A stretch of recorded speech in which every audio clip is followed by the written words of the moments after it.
The Voyage of the Dawn Treader. Chapter 1. The Picture in the Bedroom. There was a boy called Eustace Clarence Scrubb, and he almost deserved it. His parents called him Eustace Clarence, and masters called him Scrubb. I can't tell you how his friends spoke to him, for he had none.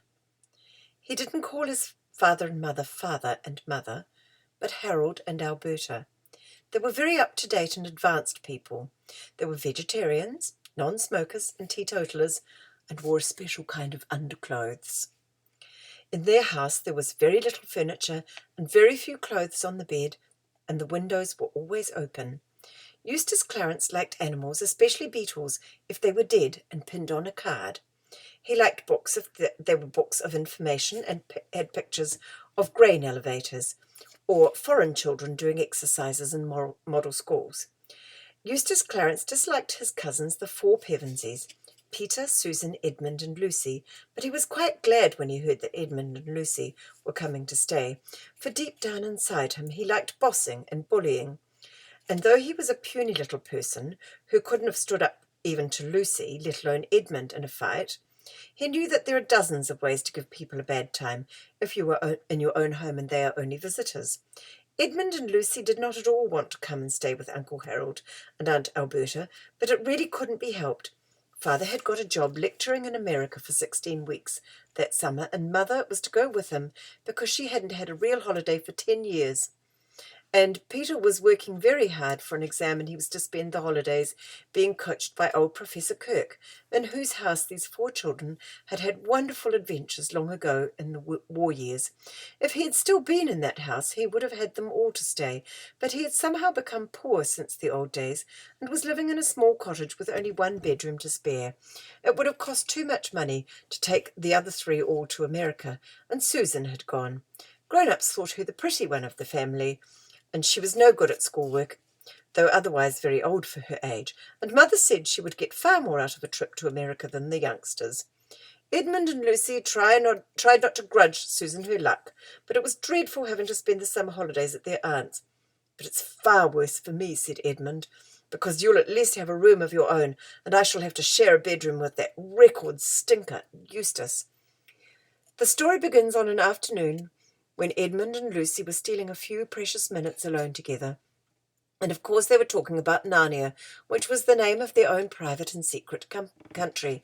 Most of us, I suppose, have a secret country, but for most of us it's only an imaginary country.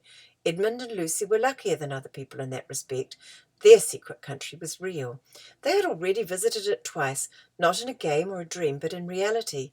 They had got there, of course, by magic, which is the only way of getting to Narnia. And a promise, or very nearly a promise, had been made them in Narnia itself that they would someday get back. You may imagine that they talked about it a good deal when they got the chance. They were in Lucy's room, sitting on the edge of her bed and looking at a picture on the opposite wall. It was the only picture in the house that they liked. Aunt Alberta didn't like it at all. That was why it was put away in a little back room upstairs. But she couldn't get rid of it because it had been a wedding present from someone she did not want to offend. It was a picture of a ship sailing nearly straight towards you. Her prow was gilded and shaped like the head of a dragon, with wide open mouth. She had only one mast and one large square sail, which was a rich purple. The sides of the ship, what you could see of them, where the gilded wings of the dragon ended, were green. She had just run up to the top of one glorious blue wave, and the nearest slope of that wave came down towards you, with streaks and bubbles on it. She was obviously running fast before a gay wind, listing over a little on her port side. By the way, if you were going to read the story at all, and if you don't know already, you had better get it into your head that the left side of a ship when you are looking ahead is port, and the right side is starboard. All the sunlight fell on her from that side, and the water on that side was full of greens and purples. On the other side it was darker blue from the shadow of the ship. "The question is," said Edmund, "whether it doesn't make things worse, looking at a Narnian ship when you can't get there." "Even looking is better than nothing," said Lucy, "and she's such a very Narnian ship." "Still playing your old game," said Eustace Clarence, who had been listening outside the door and now came grinning into the room. Last year, when he had been staying with the Pevensies, he had managed to hear them all talking of Narnia, and he loved teasing them about it. He thought, of course, that they were making it all up, and as he was far too stupid to make anything up himself, he did not approve of that. "You're not wanted here," said Edmund curtly. "I'm trying to think of a limerick," said Eustace. "Something like this. Some kids who played games about Narnia got gradually balmier and balmier." "Well, Narnia and balmier don't rhyme to begin with," said Lucy. "It's an assonance," said Eustace. "Don't ask him what an assy thingamy is," said Edmund. "He's only longing to be asked. Say nothing, and perhaps he'll go away." Most boys, on meeting a reception like this, would either have cleared out or flared up. Eustace did neither. He just hung about grinning, and presently began talking again. "Do you like that picture?" he asked. "For heaven's sake, don't let him get started about art and all that," said Edmund hurriedly. But Lucy, who was very truthful, had already said, "Yes, I do. I like it very much." "It's a rotten picture," said Eustace. "You won't see it if you step outside," said Edmund. "Why do you like it?" said Eustace to Lucy. "Well, for one thing," said Lucy, "I like it because the ship looks as if it was really moving, and the water looks as if it was really wet, and the waves look as if they were really going up and down." Of course, Eustace knew lots of answers to this, but he didn't say anything. The reason was that at that very moment he looked at the waves and saw that they did look very much indeed as if they were going up and down. He had only once been in a ship, and then only as far as the Isle of Wight, and had been horribly seasick. The look of the waves in the picture made him feel sick again. He turned rather green and tried another look, and then all three children were staring with open mouths. What they were seeing may be hard to believe when you read it in print, but it was almost as hard to believe when you saw it happening. The things in the picture were moving. It didn't look at all like a cinema either. The colours were too real and clean and out of door for that. Down went the prow of the ship into the wave, and up went a great shock of spray, and then up went the wave behind her, and her stern and her deck became visible for the first time, and then disappeared as the next wave came to meet her, and her bows went up again. At the same moment an exercise book which had been lying beside Edmund on the bed flapped, rose, and sailed through the air to the wall behind him, and Lucy felt all her hair whipping round her face, as it does on a windy day. And this was a windy day, but the wind was blowing out of the picture towards them. And suddenly, with the wind came the noises, the swishing of waves and the slap of water against the ship's sides, and the creaking and the overall high, steady roar of air and water. But it was the smell, the wild, briny smell, which really convinced Lucy that she was not dreaming. "Stop it!" came Eustace's voice, squeaky with fright and bad temper. "It's some silly trick you two are playing. Stop it! I'll tell Alberta. Ow!" The other two were already much more accustomed to adventures, but just exactly as Eustace Clarence said "ow," they both said "ow" too. The reason was that a great cold salt splash had broken right out of the frame, and they were breathless from the smack of it, besides being wet through. "Oh, smash the rotten thing!" cried Eustace, and then several things happened at the same time. Eustace rushed towards the picture. Edmund, who knew something about magic, sprang after him, warning him to look out and not to be a fool. Lucy grabbed at him from the other side and was dragged forward, and by this time either they had grown much smaller or the picture had grown much bigger. Eustace jumped to try and pull it off the wall and found himself standing on the frame. In front of him was not glass but real sea and wind and waves rushing up to the frame as they might to a rock. He lost his head and clutched at the other two who had jumped up beside him. There was a second of struggling and shouting, and just as they thought they'd got their balance, a great blue roller surged up round them, swept them off their feet and drew them down into the sea. Eustace's despairing cry suddenly ended as the water got into his mouth. Lucy thanked her stars that she had worked hard at her swimming last summer term. It was true that she would have got on much better if she had used a slower stroke, and also that the water felt a great deal colder than it had looked while it was only a picture. Still, she kept her head and kicked her shoes off, as everyone ought to do who falls into deep water in their clothes. She even kept her mouth shut and her eyes open, but they were still quite near the ship, and she saw its green side towering high above them, and people looking at her from the deck. Then, as one might have expected, Eustace clutched at her in a panic, and down they both went. When they came up again, she saw a white figure diving off the ship's side. Edmund was close beside her now, treading water, and had caught the arms of the howling Eustace.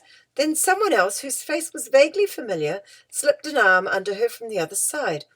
There was a lot of shouting going on from the ship, heads crowding together above the bulwarks, ropes being thrown. Edmund and the stranger were fastening ropes round her. After that followed what seemed a very long delay, during which her face got blue and her teeth began chattering. In reality, the delay was not very long. They were waiting till the moment when she could be got up on board the ship without being dashed against its side. Even with all their best endeavours, she had a bruised knee when she finally stood dripping and shivering on the deck. After her, Edmund was heaved up, and then the miserable Eustace. Last of all came the stranger, a golden-headed boy some years older than herself. Caspian! Gasped Lucy as soon as she had breath enough, for Caspian it was. Caspian, the boy king of Narnia, whom they had helped to set on the throne during their last visit. Immediately, Edmund recognized him too. All three shook hands and clapped one another on the back with great delight. "But who is your friend?" said Caspian almost at once, turning to Eustace with his cheerful smile. But Eustace was crying too hard to listen, even though nothing worse had happened to him than a wetting, and he would only yell out, "Let me go! Let me go back! I don't like it!" "Let you go," said Caspian, "but where?" Eustace rushed to the ship's side, and as if he expected to see the picture frame hanging above the sea, and perhaps a glimpse of Lucy's bedroom. What he saw was blue waves flecked with foam and paler blue sky, both spreading without a break to the horizon. Perhaps we can hardly blame him if his heart sank. He was promptly sick. "Hey, Ranulph," said Caspian to one of the sailors, "bring spiced wine for their majesties. You'll need something to warm you after that dip." He called Edmund and Lucy their majesties because they and Peter and Susan had all been kings and queens of Narnia long before his time. Narnian time flows differently from ours. If you spent 100 years in Narnia, you would still come back to our world at the very same hour of the very same day on which you left. And then if you went back to Narnia after spending a week here, you might find that 1,000 Narnian years had passed, or only a day, or no time at all. You never know till you get there. Consequently, when the Pevensey children had returned to Narnia last time for their second visit, it was for the Narnians as if King Arthur had come back to Britain, as some people say he will, and I say the sooner the better. Ranulph returned with the spiced wine, steaming in a flagon and 4 silver cups. It was just what one wanted, and as Lucy and Edmund sipped it, they could feel the warmth going right down to their toes. But Eustace made faces and spluttered and spattered out and was sick again and began to cry again and asked if they hadn't any Plumptree's vitaminized nerve food and could it be made with distilled water, and anyway he insisted on being put ashore at the next station. "This is a merry shipmate you've brought us, brother," whispered Caspian to Edmund with a chuckle, but before he could say anything more, Eustace burst out again. "Oh, ugh, what on earth's that? Take it away, the horrid thing!" He really had some excuse this time for feeling a little surprised. Something very curious had indeed come out of the cabin in the poop and was slowly approaching them. You might call it, and indeed it was, a mouse. But then it was a mouse on its hind legs and stood about 2 feet high. A thin band of gold passed round its head, under one ear and over the other, and in this was stuck a long crimson feather. As the mouse's fur was very dark, almost black, the effect was bold and striking. Its left paw rested on the hilt of a sword very nearly as long as its tail. Its balance, as it paced gravely along the swaying deck, was perfect and its manners courtly. Lucy and Edmund recognized it at once. Reepicheep, the most valiant of all the talking beasts of Narnia, and the chief mouse. It had won undying glory in the second battle of Baruna. Lucy longed, as she always had done, to take Reepicheep up in her arms and cuddle him, but this, as she well knew, was a pleasure she could never have. It would have offended him deeply. Instead, she went down on one knee to talk to him.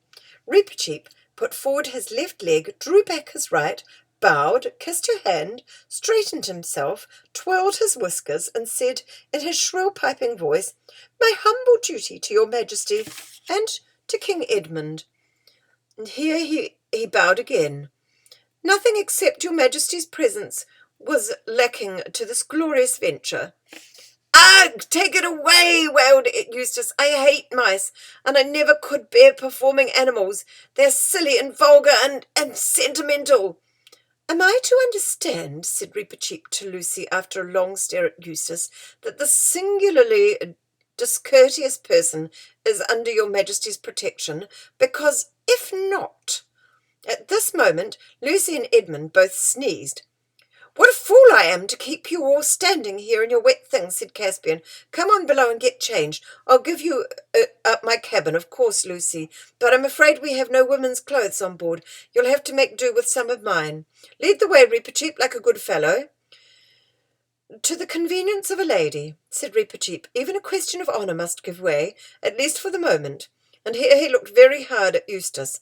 But Caspian hustled them on, and in a few minutes Lucy found herself passing through the door into the stern cabin. She fell in love with it at once. The 3 square windows that looked out on the blue swirling water astern, the low cushioned benches round 3 sides of the table, the swinging silver lamp overhead, dwarfs which she knew at once by its exquisite delicacy, and the flat gold image of Aslan the lion on the forward wall above the door.